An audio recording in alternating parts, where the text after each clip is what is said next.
आज हम आपको सुनाएंगे एक व्यंग्यात्मक कहानी जैसे उनके दिन फिरे। इसको लिखा है हरिशंकर परसाई जी ने। एक राजा था, उसके 4 लड़के थे और रानियां रानियां तो अनेक थी। महल में एक पिंजरा पोल ही खुला था, पर बड़ी रानी ने बाकी रानियों के पुत्रों को जहर देकर मार डाला।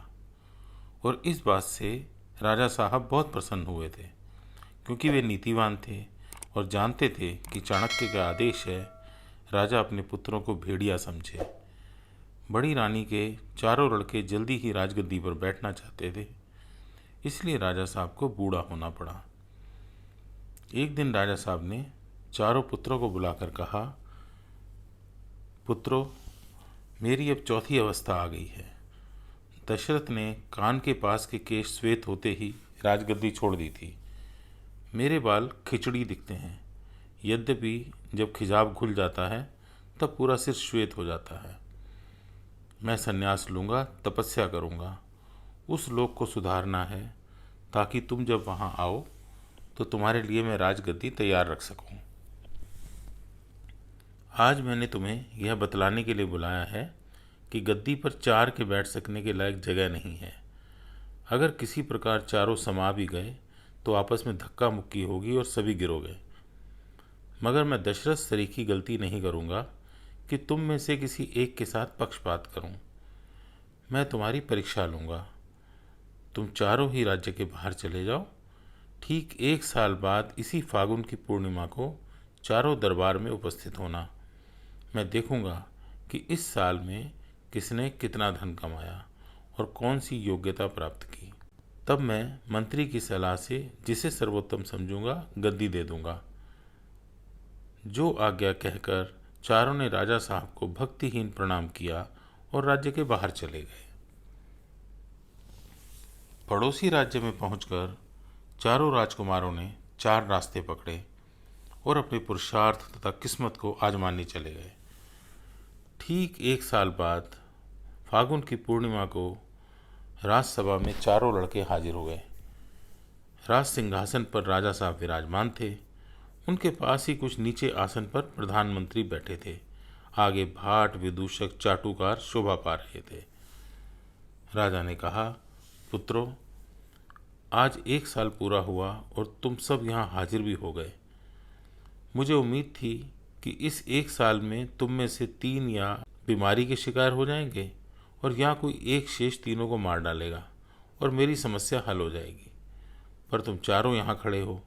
खैर, अब तुम में से प्रत्येक मुझे बतलाए कि किसने इस साल में या 1 साल में क्या काम किया, कितना धन कमाया। और राजा साहब ने बड़े पुत्र की ओर देखा। बड़ा पुत्र हाथ जोड़कर बोला, पिताजी, मैं जब दूसरे राज्य में पहुंचा तो मैंने विचार किया कि राजा के लिए ईमानदारी और परिश्रम बहुत आवश्यक है। इसलिए मैं एक व्यापारी के यहाँ गया और उसके यहाँ बोरे ढोने का काम करने लगा। पीठ पर मैंने 1 वर्ष बोरे ढोए हैं, परिश्रम किया है, ईमानदारी से धन कमाया है। मजदूरी में से बचाई हुई ये 100 स्वर्ण मुद्राएं मेरे पास हैं। मेरा विश्वास है कि मेरी ईमानदारी और परिश्रम ही राजा के लिए सबसे आवश्यक है और मुझ में ये सब है। इसलिए राजगद्दी का अधिकारी मैं हूँ। वह मौन हो गया। राजसभा में सन्नाटा छा गया। राजा ने दूसरे पुत्र को संकेत किया तो वह बोला, पिताजी, मैंने राज्य से निकलने पर सोचा कि मैं राजकुमार हूँ, क्षत्रिय हूँ। क्षत्रिय बाहुबल पर भरोसा करता है, इसलिए मैंने पड़ोसी राज्य में जाकर डाकुओं का एक गिरोह संगठित किया और लूट मार करने लगा। धीरे धीरे मुझे राज्य कर्मचारियों का सहयोग मिलने लगा और मेरा काम बहुत अच्छा चलने लगा। बड़े भाई जिसके यहाँ काम करते थे उसके यहाँ मैंने 2 बार डाका डाला था। इस 1 साल की कमाई में 5 लाख स्वर्ण मुद्राएं मेरे पास हैं। मेरा विश्वास है कि राजा को साहसी और लुटेरा होना चाहिए, तभी वह राज्य का विस्तार कर सकता है। ये दोनों गुण मुझ में हैं, इसलिए मैं ही राजगद्दी का अधिकारी हूँ। 5 लाख सुनते ही दरबारियों की आंख फटी रह गई। राजा के संकेत पर तीसरा कुमार बोला, देव, मैंने उस राज्य में जाकर व्यापार किया। राजधानी में मेरी बहुत बड़ी दुकान थी। मैं घी में मूंगफली का तेल और शक्कर में रेत मिलाकर बेचता था। मैंने राजा से लेकर मजदूर तक को साल भर घी शक्कर खिलाया। राज कर्मचारी मुझे पकड़ते नहीं थे, क्योंकि उन सबको मैं मुनाफे में से हिस्सा दिया करता था। एक बार स्वयं राजा ने मुझसे पूछा कि शक्कर में यह रेत सरीखी क्या मिली रहती है।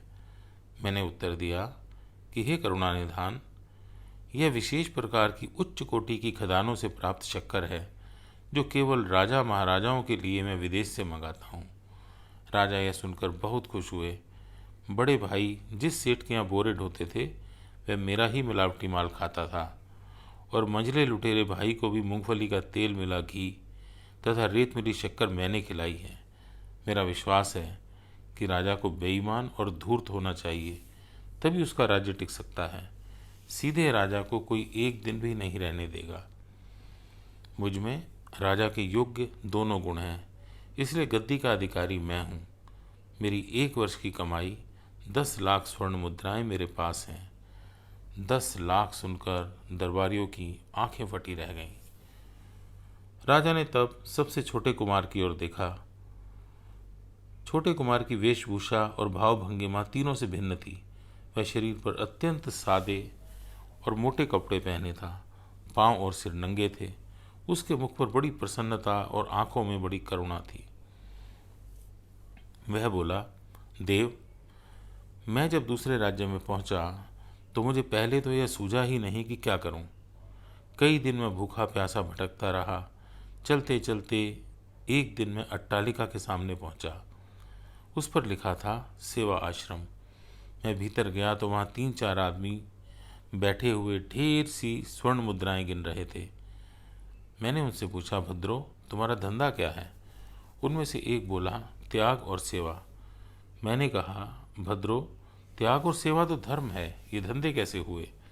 वह आदमी चिढ़कर बोला, तेरी समझ में यह बात नहीं आएगी, जा अपना रास्ता ले।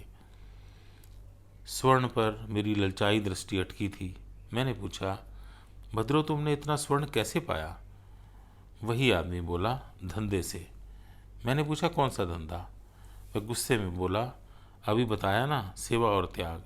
तू क्या बहरा है? उनमें से एक को मेरी दशा पर दया आ गई। उसने कहा, तू क्या चाहता है? मैंने कहा, मैं भी आपका धंधा सीखना चाहता हूँ। मैं भी बहुत सा स्वर्ण कमाना चाहता हूँ। उस दयालु आदमी ने कहा, तो तू हमारे विद्यालय में भर्ती हो जा। हम 1 सप्ताह में तुझे सेवा और त्याग के धंधे में पारंगत कर देंगे। शुल्क कुछ नहीं दिया जाएगा, पर जब तेरा धंधा चल पड़े तब श्रद्धानुसार गुरु दक्षिणा दे देना। पिताजी, मैं सेवा आश्रम में शिक्षा प्राप्त करने लगा। मैं वहाँ राशि ठाट से रहता, सुंदर वस्त्र पहनता, सुस्वादु भोजन करता, सुंदरियाँ पंखा झलती, सेवक हाथ जोड़े सामने खड़े रहते। अंतिम दिन मुझे आश्रम के प्रधान ने बुलाया और कहा, वत्स, तू सब कलाएं सीख गया, भगवान का नाम लेकर कार्य आरंभ कर दे। उन्होंने मुझे ये मोटे और सस्ते वस्त्र दिए और कहा, बाहर इन्हें पहनना। कर्ण के कवच कुंडल की तरह ये बदनामी से तेरी रक्षा करेंगे। जब तक तेरी अपनी अट्टालिका नहीं बन जाती, तू इसी भवन में रह सकता है। जा, भगवान तुझे सफलता दे। बस मैंने उसी दिन मानव सेवा संघ खोल दिया। प्रचार कर दिया कि मानव मात्र की सेवा करने का अपना बीड़ा हमने उठाया है। हमें समाज की उन्नति करना है और देश को आगे बढ़ाना है। गरीबों, भूखों, नंगों, अपाहिजों की हमें सहायता करनी है। हर व्यक्ति हमारे इस पुण्य कार्य में हाथ बटाए, हमें मानव सेवा के लिए चंदा दे। पिताजी उस देश के निवासी बड़े भोले थे।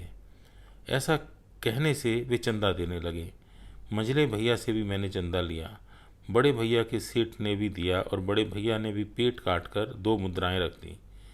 लुटेरे भाई ने भी मेरे चेलों को 1 सहस्त्र मुद्राएं दी, क्योंकि एक बार राजा के सैनिक जब उसे पकड़ने आए तो उसे आश्रम में मेरे चेलों ने ही छिपाया था। पिताजी, राज्य का आधार धन है। राजा को प्रजा से धन वसूल करने की विद्या आनी चाहिए। प्रजा से प्रसन्नतापूर्वक धन खींच लेना राजा का आवश्यक गुण है। उसे बिना नश्तर लगाए खून निकालना आना चाहिए। मुझ में यह गुण है, इसलिए मैं ही राजगद्दी का अधिकारी हूँ। मैंने इस 1 साल में चंदे से 20 लाख स्वर्ण मुद्राएं कमाई जो मेरे पास हैं। 20 लाख सुनते ही दरबारियों की आंखें इतनी फटी रह गईं कि कोरों से खून टपकने लगा। तब राजा ने मंत्री से पूछा, मंत्रीवर, आपकी क्या राय है? चारों में कौन कुमार राजा होने के योग्य है? मंत्रीवर बोले, महाराज, इसे सारी राजसभा समझती है कि सबसे छोटा कुमार ही सबसे योग्य है। उसने 1 साल में 20 लाख मुद्राएं इकट्ठी की। उसमें अपने गुणों के सिवा 3 शेष राजकुमारों के गुण भी हैं। जैसे बड़ा परिश्रम उसके पास है, दूसरे कुमार के समान वह साहसी और लुटेरा भी है, तीसरे के समान बेईमान और धूर्त भी। अतएव उसे ही राजगद्दी दी जाए। मंत्री की बात सुनकर राजसभा में ताली बजाई। दूसरे दिन छोटे राजकुमार का राज्याभिषेक हो गया। तीसरे दिन पड़ोसी राज्य की गुणवती राज्य कन्या से उसका विवाह भी हो गया। चौथे दिन मुनि की दया से उसे पुत्र रत्न प्राप्त हुआ और वह सुख से राज करने लगा। कहानी थी सो खत्म हुई। जैसे उनके दिन फिरे वैसे सबके दिन फिरे।